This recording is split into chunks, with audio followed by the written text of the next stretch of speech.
কিভাবে তৈরি করে এই ধরনের চুলা, আর এই ধরনের চুলা খুব সহজে আপনিও তৈরি করে নিতে পারেন। এই লাভ চুলাটি তৈরি করার জন্য আপনাকে প্রথমে একটি পেপার দিয়ে লাভ কেটে নিতে হবে। সেই লাভটিকে মাটির উপর বসিয়ে দাগ টেনে নিন।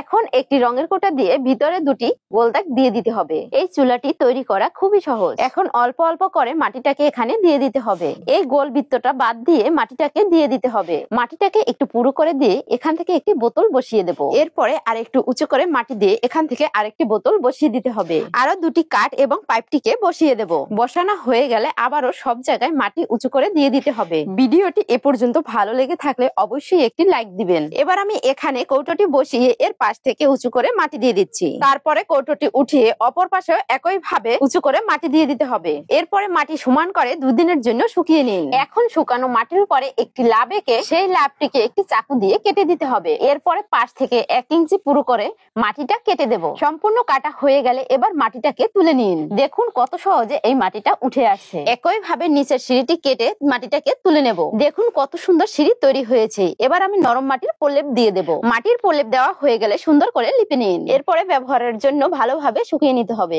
দেখুন তো বন্ধুরা, চুলাটিতে কত সুন্দর আগুন জ্বলে। চুলাটি তৈরি করা কেমন হয়েছে অবশ্যই কমেন্ট করে বলো। ভালো লাগলে ফলো এবং সাবস্ক্রাইব করে দিও। সবাইকে ধন্যবাদ।